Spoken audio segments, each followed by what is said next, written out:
Saudara sekalian yang terkasih, jumpa lagi dengan saya, Diakon Joma Maslihat, dalam acara KIKAT, Katekese Iman Katolik.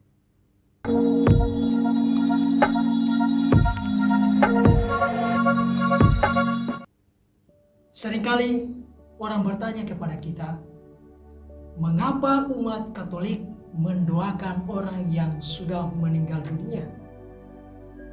Bahkan dalam gereja Katolik ada perayaan khusus untuk mereka yang sudah meninggal yang dirayakan pada tanggal 2 November.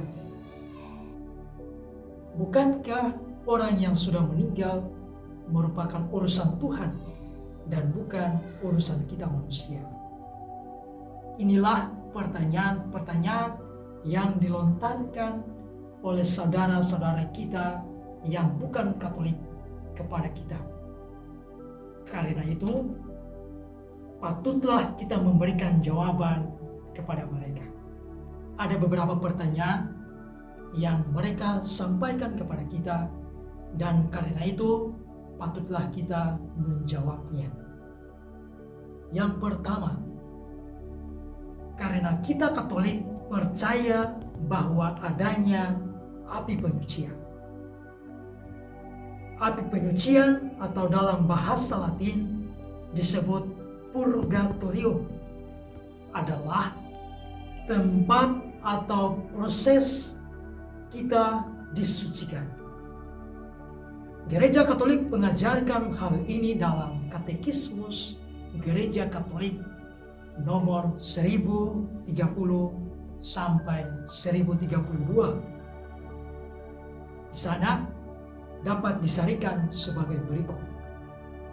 Yang pertama, api penyucian adalah suatu kondisi yang dialami oleh orang-orang yang telah meninggal dalam keadaan rahmat dan dalam persahabatan dengan Tuhan.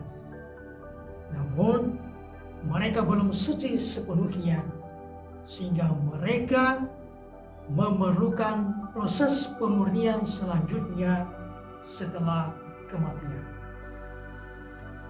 Dan yang kedua, pemurnian di dalam api penyucian adalah sangat berlainan dengan siksa neraka. Dan yang ketiga, kita dapat membantu jiwa-jiwa yang ada di api penyucian dengan doa-doa kita, terutama dengan mempersembahkan wujud misa kudus bagi mereka. Dari jawaban ini, lantas mereka juga bertanya, apakah ada dasarnya di dalam kitab suci? Keberadaan api penyucian bersumber dari ajaran kitab suci, dan ayat-ayat berikut mengungkapkan secara implisit tentang api penyucian itu. Yang pertama, tidak akan masuk ke dalamnya, tanda kutip, surga sesuatu yang najis. Meningkan kitab Wahyu 21 ayat 27. Juga sebab Allah adalah kudus dan kita semua dipanggil kepada kekudusan yang sama. Meningkan 1 Petrus bab 1 ayat 15 sampai ayatnya yang ke-16. Juga dikatakan, sebab tanpa kekudusan tak seorang pun dapat melihat Allah. Bandingkan juga Ibrani bab 12 ayat 14. Dari beberapa ayat ini mau menyatakan bahwa memang tidak mungkin orang yang setengah kudus langsung masuk surga. Maka sungguh patut kita syukuri bahwa Allah memberikan kesempatan pemurnian di dalam api penyucian. Yang kedua, keberadaan api penyucian diungkapkan oleh Yesus secara tidak langsung pada saat Ia mengajarkan tentang dosa yang menentang Roh Kudus. Dikatakan bahwa Tetapi jika ia menentang Roh Kudus, ia tidak akan diampuni. Di dunia ini tidak, dan di dunia yang akan datang pun tidak. Di sini Yesus mau mengajarkan bahwa ada dosa yang dapat diampuni pada kehidupan yang akan datang. Padahal kita tahu bahwa di neraka dosa tidak dapat diampuni. Sedangkan di surga tidak ada dosa yang perlu diampuni. Maka pengampunan dosa yang terjadi setelah kematian ada di api penyucian. Walaupun Yesus tidak menyebutkan secara eksplisit tentang istilah api penyucian ini. Dan yang ketiga, Rasul Paulus mengajarkan bahwa pada akhirnya segala pekerjaan kita akan diuji oleh Tuhan. Dikatakan, jika pekerjaannya terbakar, ia akan menderita kerugian, tetapi ia sendiri akan diselamatkan. Tetapi seperti dari dalam api. Bandingkan 1 Korintus bab 3 ayat 15. Api ini tidak mungkin merupakan api neraka, sebab api neraka tidak ada yang dapat diselamatkan. Api ini juga bukan surga, sebab di surga tidak ada yang menderita kerugian.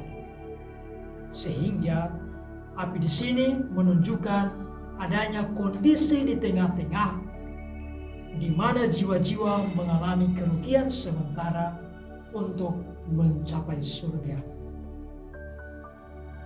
Alasan kedua, dasar kitab suci Gereja Katolik untuk mendoakan jiwa-jiwa orang yang sudah meninggal adalah adanya persekutuan orang kudus yang tidak terputuskan oleh maut. Kita sebagai sesama anggota tubuh Kristus selayaknya saling mendoakan, saling menolong dalam menanggung beban, di mana yang kuat menolong yang lemah. Maka jika ada anggota keluarga kita yang sudah meninggal, maka kita yang masih hidup mendoakan mereka secara khusus dengan menunjukkan intensi dalam misa kudus. Kita berdoa kepada orang yang sudah meninggal agar mereka dibebaskan dari dosa-dosa mereka, sama seperti yang telah dilakukan oleh Yudas Makabe dalam kitab 2 Makabe bab 12 ayat 42 sampai 46. Dalam kitab Sirak bab 7 ayat 33 juga dituliskan bahwa hendaklah kemurahan hatimu meliputi semua orang yang hidup, tetapi orang mati pun jangan kau kecualikan pada hari atau pada kerelaanmu.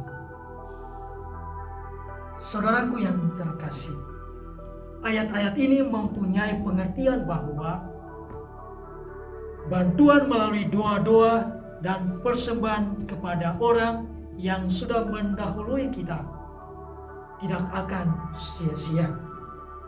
Karena itulah bentuk perhatian kita dan bantuan kita kepada mereka yang telah meninggal mendahului kita.